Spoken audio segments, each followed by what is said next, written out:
Buletin D-Day 14 Februari bersama saya Zaiti Zubair. Assalamualaikum dan salam sejahtera. Sebesar manapun impian yang diburu, dengan tekad dan usaha yang kuat, segala yang dicitakan pasti menjadi kenyataan. Itulah yang dibuktikan sekumpulan pelajar dari Sekolah Menengah Kebangsaan Guarnangka menerusi ciptaan kapal terbang kawalan jauh RC-Jet. Lebih membanggakan, mereka juga memiliki kemahiran menerbangkannya.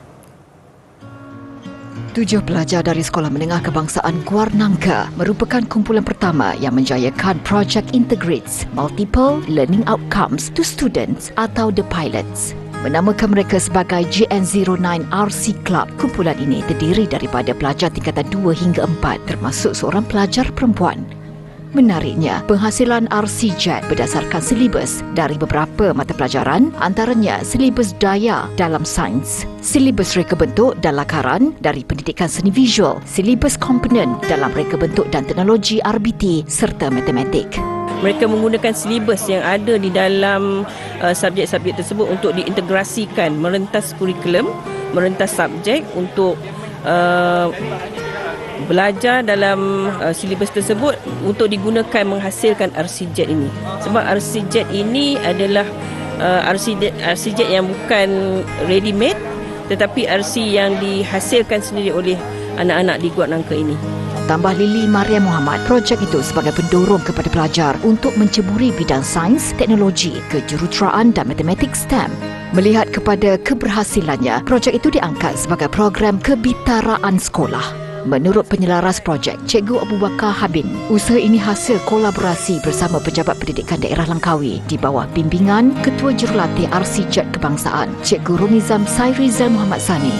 Sejak awal tahun lalu, pelajarnya berjaya menerbangkan RC-Jet dengan pelbagai skil penerbangan. Lebih membanggakan, pesawat berjaya didaratkan dengan lancar walaupun dalam keadaan angin kencang.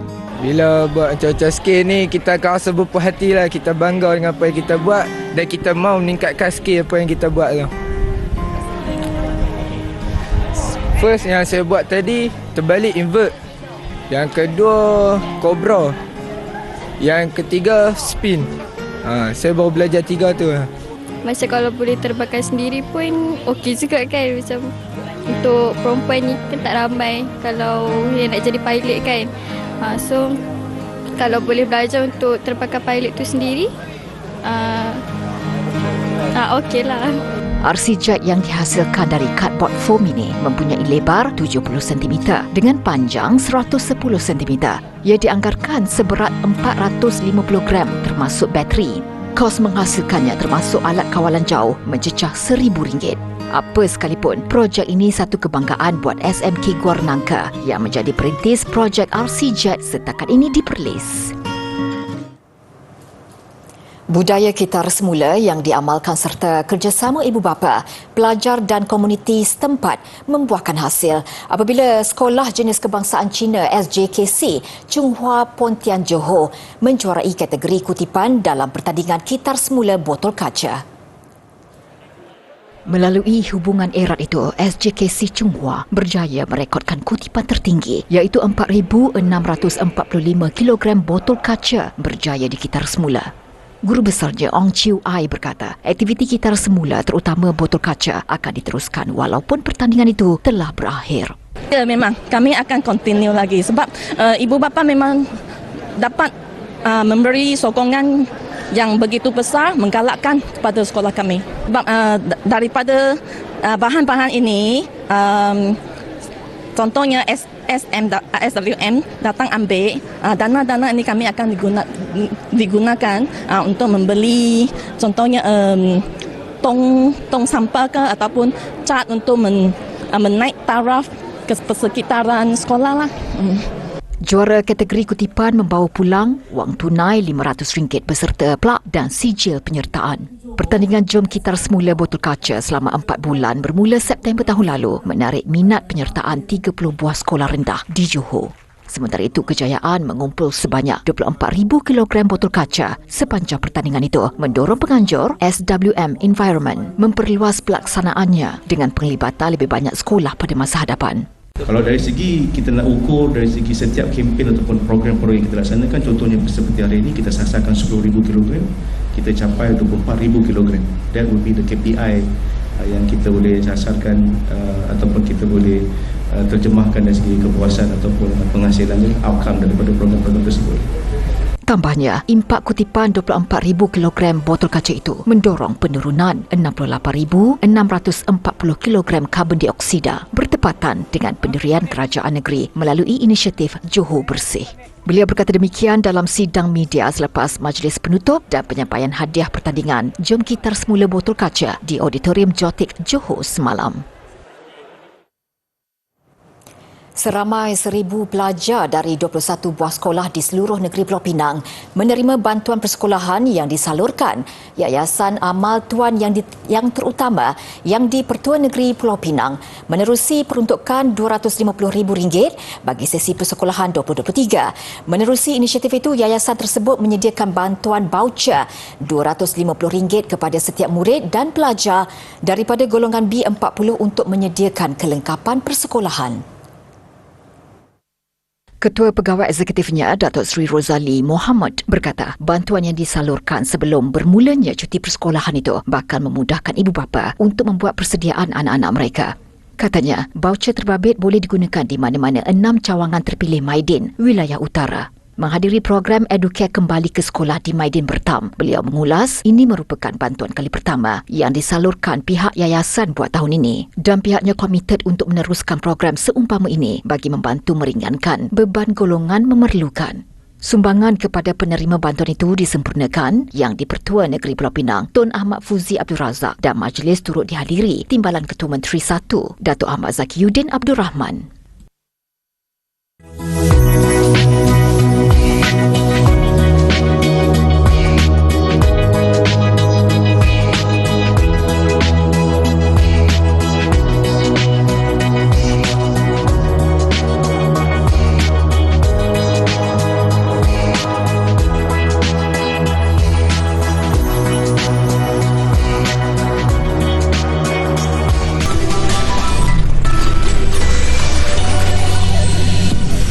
Laporan Dewan Rakyat, graduan ijazah sarjana muda yang menamatkan pengajian kelas pertama perlu membuat permohonan pengecualian pembayaran balik Perbadanan Tabung Pendidikan Tinggi Nasional PTPTN. Menteri Pengajian Tinggi Datuk Seri Muhammad Khalid Nordin berkata buat masa ini tiada pengecualian automatik. Bayaran balik pinjaman diberikan kepada graduan yang menamatkan pengajian ijazah sarjana muda kelas pertama. Dalam konteks ini, kementerian memang setiap tahun ataupun PTPTN perlu setiap tahun memohon kepada pihak Kementerian Kewangan dan ini bergantung kepada setiap tahun bajet yang diumumkan. Jadi dia bukan automatik. Permohonan oleh mereka yang dapat kelas pertama tidak automatik dan program pengecualian itu juga tidak automatik disediakan oleh PTPTN. Ia bergantung kepada peruntukan yang diberikan oleh kerajaan. Perkara itu dinyatakan bagi menjawab pertanyaan tambahan oleh Ahli Parlimen Kampar Chong Zimin. Tambah Datuk Seri Muhammad Khalid, buat masa ini, kerajaan tidak merancang untuk memansuhkan hutang pinjaman PTPTN bersasar kepada golongan miskin dan isi rumah B40. Katanya, berdasarkan unjuran awal PTPTN, cadangan pemansuhan hutang pinjaman kepada golongan itu akan membabitkan 1.84 juta peminjam dengan jumlah pelupusan hutang sebanyak 42.34 bilion ringgit. Sayu melihat pelajar hanya makan nasi dan kuah. Situasi itu mendorong seorang pengusaha kafe di Kolej Kemahiran Johor Bahru memperkenalkan inisiatif makan percuma dan menu rahmah. Menurut Sabaria Abdul Ghani, usaha itu turut mendapat kerjasama pihak pengurusan kolej yang telah bermula awal bulan ini. Pengusaha kafe ini secara sukarela menyokong inisiatif menu rahmah pada harga RM5 sepinggan sekaligus dapat mengurangkan beban seramai 419 pelajar di kampus berkenaan. Selain itu, 15 pelajar yang dikenal pasti daripada keluarga B40 turut menerima tajaan makan tengah hari percuma pada setiap hari pengajian. Sekarang ni tak semua ibu bapa yang berkemampuan. Mungkin dia perlukan anak-anak untuk mereka belajar tapi hari-hari punya kemampuan makan, sekarang barang-barang semua meningkat naik. Anak-anak kadang-kadang kita tengok hanya makan kuah, sedih. kan. Jadi kalau kita yang ke depan ni tak membantu, siapa lagi? Beliau yang telah berniaga di kolej berkenaan sejak 14 tahun lalu mengakui ingin memperbanyakkan lagi pilihan menu Rahmah termasuk sarapan pagi. Sementara itu, pelajar yang terpilih mendapat tajaan makan tengah hari percuma bersyukur kerana tidak perlu mengikat perut dan dapat menjimatkan duit belanja setiap hari. Saya rasa bersyukur jugalah sebab dapat kurangkan kos sara hidup saya. Dapat jadi keluarga saya pun tak perlu risau tentang pemakanan harian saya dekat sinilah. Kalau dengan ada ni dapat simpan sikit. Sangat membantu bagi kami kerana dapat mengurangkan kos sara hidup kami. Dapat membantu pelajar-pelajar mengurangkan keluarkan duit mereka. Dapat membantu keluarga yang susah. Dalam satu hari tu saya menghabiskan dalam RM7 untuk beli makanan dan air. Lebih 80 peserta terbabit dalam kayuhan klasik Seremban 1. Peserta menaiki basikal klasik beserta kostum pelbagai era dan berkayuh sejauh 10 km melawat tempat-tempat menarik di bandar berkenaan. Menurut pengerusi program yang juga pengerusi Kelab Basikal Klasik Negeri Sembilan, Abdul Latif alias, ini kali pertama mereka memilih Seremban untuk program berkenaan. Sebelum ini, aktiviti sama pernah diadakan di Jempol dan Rembau. Jadi kita akan berkayuh kita di tempat-tempat menarik di daerah Seremban ini seperti bangunan kerajaan, pejabat kerajaan yang mula-mula dulu. Selepas itu kita akan tengok masjid yang tertua di daerah Seremban. Seterusnya kita pergi ke Pasar Karat, pejabat Jabatan Pengangkutan Jalan yang mula-mula dulu. Program kali ini turut disertai peserta dari Johor, Melaka, Perak, Selangor, Putrajaya, Perlis, Kedah dan Pulau Pinang. Kedatangan saya ini adalah untuk melihat keadaan bangunan-bangunan dan tempat-tempat yang bersejarah yang ada di dalam Bandar Seremban je lah. Manakala banyak tempat-tempat yang bersejarah yang selama ni kita tidak tahu. Yang saya bawa tu tahun 65, basikal rally. Basikal rally tahun 65. Dan yang uniform yang saya pakai ni pun memang uniform asli daripada Malay Federation Police. Iaitu kalau kita tengok sejarah tu, Malay Federation Police tu daripada 1948 hingga 1958.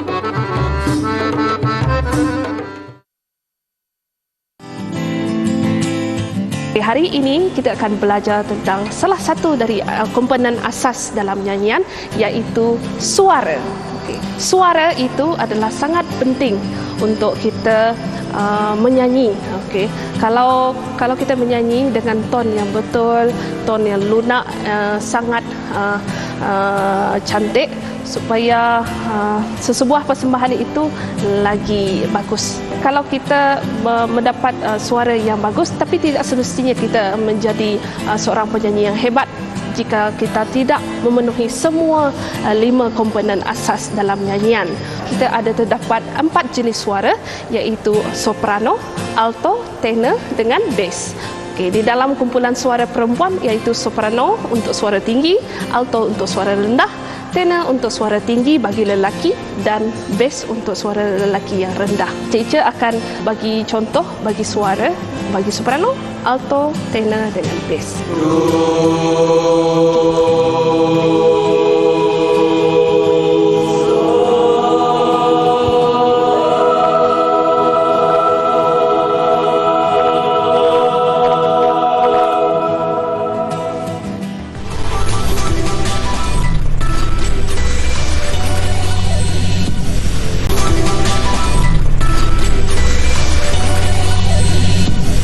Bersua kembali, lain orang, lain ideanya. Bagi seorang pesara tentera yang menetap di Senawang Negeri Sembilan, dia lebih cenderung untuk menggunakan tayar terbuang untuk dijadikan replika raksasa serta naga. Kemasan setiap replikanya nyata memerlukan kerja yang teliti dan sifat sabar yang tinggi. Ikuti laporan yang disediakan wartawan Ain Syafiqah Zaki. Pakcik Dinosaur, itulah gelaran yang diberikan Zazali Ibrahim dalam kalangan kanak-kanak. Zazali mengolah idea daripada tayar terbuang menjadi replika yang lebih besar daripada manusia. Paling menyerlah, Karyanya menghasilkan dinosaur dan naga nyata menarik perhatian golongan kanak-kanak. Kenapa saya buat dinosaur, buat naga? Sebab apa? Apa yang saya buat semua betul. Sebab orang tak pernah tengok. Itu sebabnya. Kalau buat naga, kita buatlah macam mana pun pasti betulnya. Sebab orang tak pernah tengok lagi kan. Itu sebab.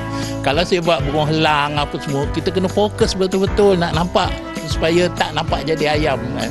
Sebagai menonjolkan hasil kerjanya kepada orang ramai, Zazali meletakkan replika tayar terbuang itu di bahagian hadapan rumahnya, ibarat penyambut tetamu. Sebagai persediaan untuk sambutan Tahun Baharu Cina tahun hadapan, iaitu Tahun Naga, Zazali sudah pun memulakan projek replika naga yang berketinggian kira-kira 6 kaki. Jelasnya, jika dia fokus menyiapkan replika naga itu, ianya akan cuma mengambil masa kira-kira seminggu sahaja untuk disiapkan. Siapa sangka daripada tayar terpakai ni boleh diubah menjadi bentuk bangau. Dan lihat ni, ada raksasa. Ni kalau postman hantar surat pun terkejut ni tengok raksasa sebesar ini. Kata Zazali, kebiasaannya tayar yang akan diguna pakai ialah tayar motosikal besar, dan untuk memastikan ciptaannya itu kukuh, dia juga perlu menggunakan tayar kereta kerana strukturnya yang lebih lasak. Tambahnya, oleh kerana ciptaan kreatifnya itu boleh mencecah hingga 1 tan, pelanggannya terpaksa mengupah lori kren untuk mengangkat raksasa itu. Zazali yang mula berkecimpung dalam dunia tayar lebih kurang 3 tahun ini juga pernah menerima anugerah Adiwira Bumi kerana bijak menggunakan bahan terpakai. Bahkan, dia juga tidak mempunyai masalah dari segi bekalan tayar kerana bengkel dan jiran-jiran akan menghadiahkan tayar terpakai kepadanya. Selain diubah menjadi raksasa, dia juga mengolah tayar menjadi buaian, kartun animasi terkenal, kelulut, cendol, helang, kalajengking. Pendek kata, dia cuba merealisasikan permintaan pelanggan walau sepelik apa pun yang diminta. Itu gambar ni saya akan tengok dekat YouTube lah. Kalau naga, macam mana naga, saya tengok dalam 10 ke 20 gambar, pilih yang saya minat lah untuk buat. Macam itulah. Selalunya saya akan orang kata berhayalkan barang-barang yang nak saya buat ni sebelum nak tidur lah, tengok YouTube tu. Jelasnya, dia kini tidak menantangan mengambil upah dari peminat hasil karyanya. Walau bagaimanapun katanya dia bersedia membuka kelas percuma buat sesiapa sahaja yang berminat dalam seni kreatif ini. Saya rasa saya pun dapat ilmu ni daripada anugerah Tuhan. Saya tak pernah belajar. Apalah salahnya sebelum mati saya kongsikan. Saya nak ajar-ajar agama apa semua saya tak pandai.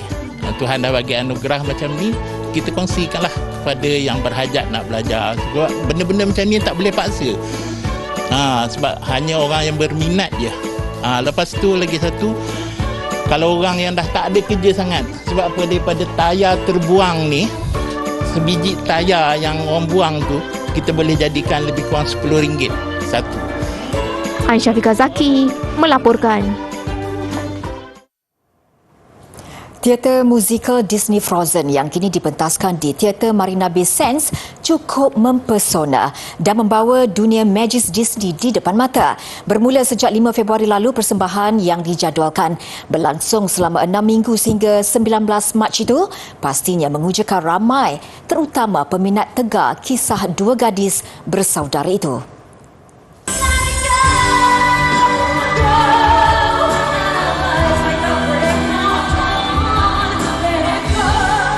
Pembawa watak Elsa, Gemma Riggs, juga tidak sabar bertemu penonton yang sentiasa memberi sokongan tidak berbelah bagi kepada musikal berkenaan. Terharu diberi kepercayaan menggalas tanggungjawab sebagai Elsa dan menjadi sebahagian daripada pasukan Disney Frozen. Ia adalah impian Riggs sebagai penghibur. It's so exciting to take shows overseas, out of your country, and you get to experience the culture, the differences in so many things. So I think it's always a privilege to sort of be in a different space.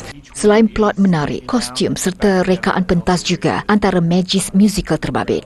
Musikal yang dibawakan oleh Base Entertainment Asia menerusi Disney Theatrical Production itu menggunakan 440 kostum serta 120 kasut jahitan tangan. Kostum dengan perincian batu hiasan serta mewah, terutama gaun Elsa dan Anna juga dijahit satu persatu. I'm actually a tourist. I come here. One of the reasons is because of the show. So it's so amazing that having this opportunity to come to Singapore and then having this great show here, and especially bring my little girl here, and she's like a fan of Elsa, so yeah, she really dressed for this. Singapura merupakan satu-satunya perhentian musikal itu di Asia Tenggara.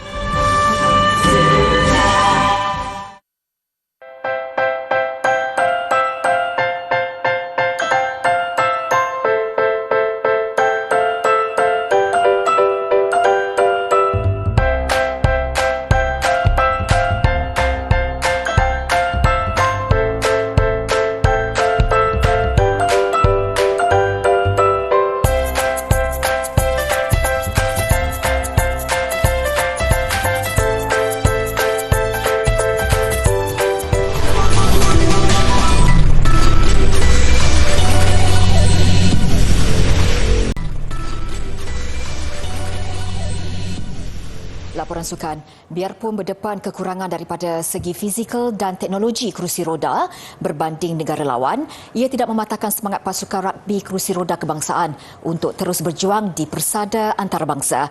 Kejayaan demi kejayaan sudah dilakar sehingga kini, sekaligus melayakkan mereka menduduki ranking ke-23 dunia dan ranking ke-4 Asia. Dimainkan oleh sekumpulan pemain yang kurang upaya, quadriplegia atau individu yang terjejas kaki dan tangan oleh kecacatan, rugby kerusi roda juga sering dirujuk sebagai murderball kerana sifat permainannya yang agresif. Bagi atlet kebangsaan Muhammad Rizwan, dia tidak melihat kekurangan dimilikinya itu sebagai penghalang meskipun sukan itu disifatkan agresif. Sebaliknya, dia melihat sukan rugby kerusi roda ini sebagai cabaran yang berbaloi. Saya punya keadaan tak banyak sukan saya boleh main. So bila dapat tahu yang saya boleh main rugby ni, saya cubalah. Sekadar mencuba je.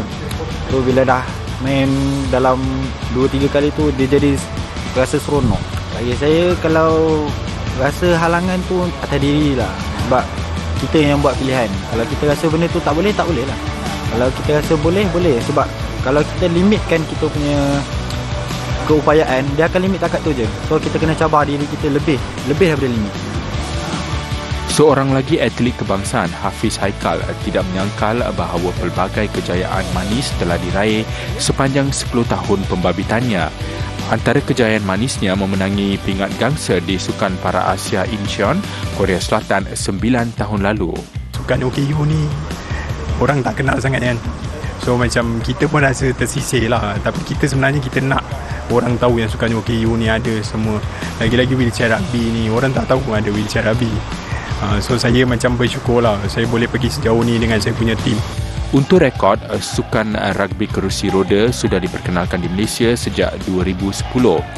Sukan yang hanya dimainkan oleh mereka yang mengalami kecederaan saraf tunjang itu kini berkembang di 36 buah negara.